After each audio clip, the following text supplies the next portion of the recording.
Radhe Radhe guys, देख सकते हो Rajghat taxi service Reetha Sahib via Delhi Dehradun और गुड़गांव की तरफ चल रही है लोग आया।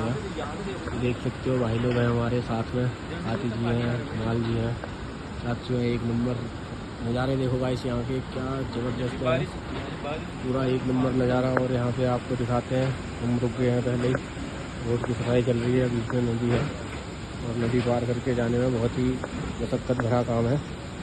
ये दूसरी गाड़ी हमारे गाइस राधिका टैक्सी की, देख सकते हो वहाँ सफाई चल रही है पूरा।